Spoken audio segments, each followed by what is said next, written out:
안녕하세요. 오늘은 국어는 어떻게 하나요? 어떻게 공부를 하는지 한번 살펴보겠습니다. 여러분, 국어는 가장 기본적인 독해가 중요합니다. 이게 비문학이든 문학이든 사실 같은데 오늘은 비문학 중심으로 이야기를 해보겠습니다.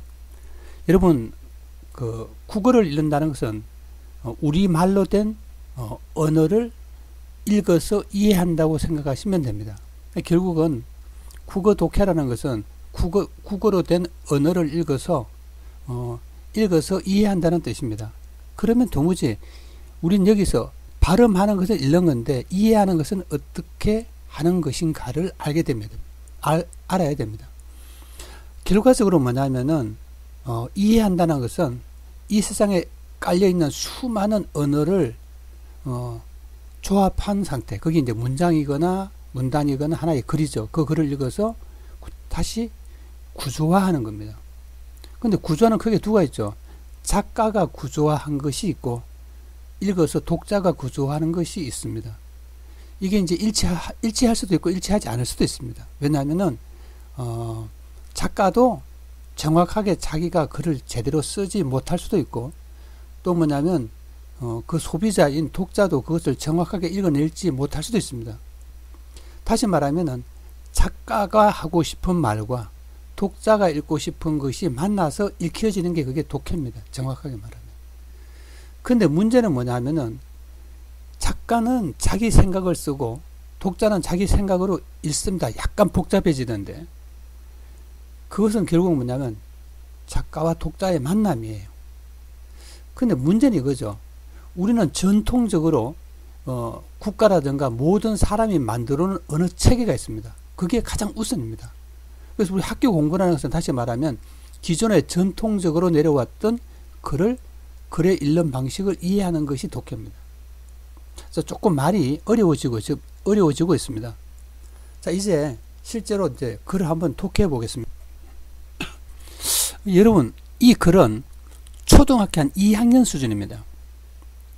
1학년도 뭐 이 정도 글이 나오죠. 요 사이는 뭐 교과서 관점에서 보면은 이제 이게 초등학교 2학년이지만 요 사이 아들은 이건 초등학교 1학년이나 1학년 들어가기 전에 잘 읽고 다 할 수 있습니다. 자, 읽어볼게요. 수지는 착하다. 수지는 늘 동생을 잘 돕는다. 수지는 또 학교에서 집에 돌아오면 집안 청소를 한다.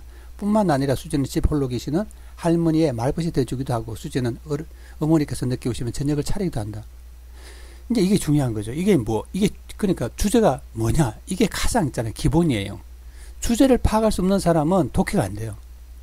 자, 그러면은 이것을 이해하기 위해서는 글이 가지고 있는 기본 구조를 이해해야 됩니다. 여러분들이 글을 읽다가 가장 기본적인 걸 만나는데 가장 그 기본적인 이제 구조가 뭐냐라고 말하면 아주 간단합니다.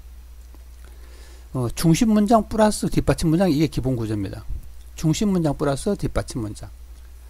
자, 그러면 여러분은 중심 문장을 흔히 뭐라고 말합니까? 주제문입니다. 뒷받침 문장을 보조 문장이라도 하고, 어떤 경우에는 뭐 여러 가지 패턴으로 다시 뒷받침 문장이 나눠집니다. 자, 그것은 다음 기회에 이야기하기로 하고, 자, 그래서 먼저 주제문이 정해지면 주제는 알 수 있는 거예요. 왜냐하면 이 뒤에 모든 이야기는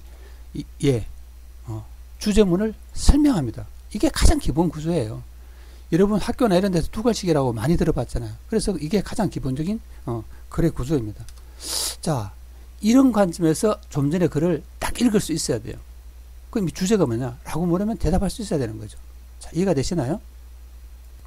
다시 이제 글을 나눠서 읽어보면 이렇게 됩니다. 자, 처음에 뭐가 있나요? 이제 주제문이 있습니다. 이 주제문이. 그 다음에 뒷받침 문장이죠. 하나, 둘, 셋, 넷. 이렇게, 이게 뒷받침 문장입니다. 다시 말하면 뒷받침 문장은 모든 내용이 주제문의 부분 집합입니다. 자, 이해가 되시나요? 일단 요게 이해가 돼야 됩니다.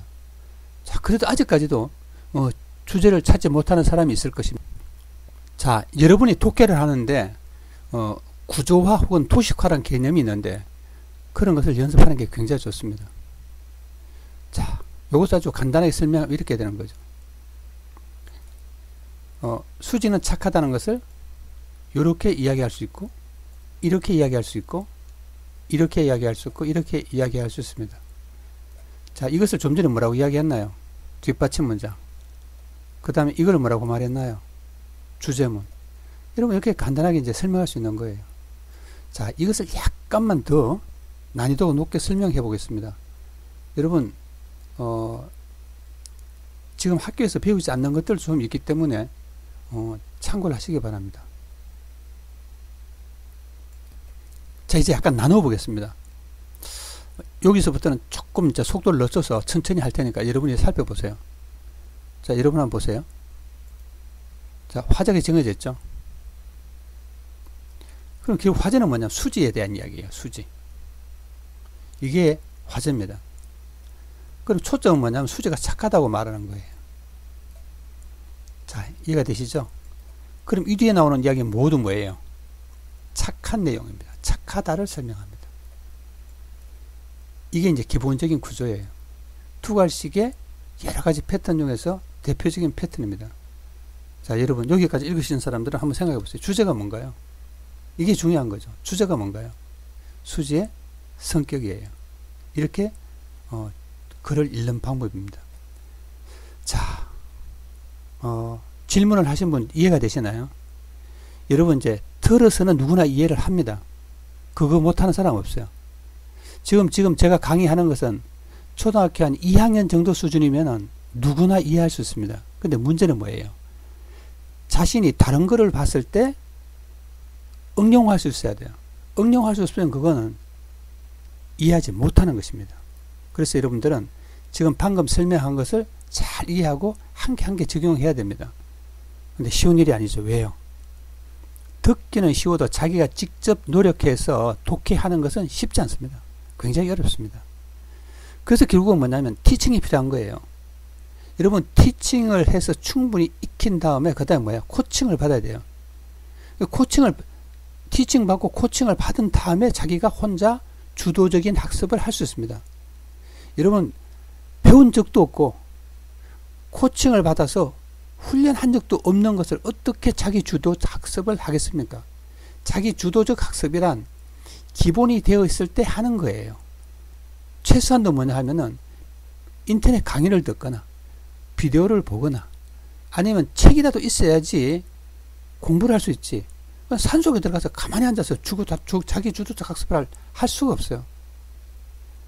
이해가 되시죠? 예, 여러분 기본을 닦는 것이 굉장히 중요합니다. 감사합니다.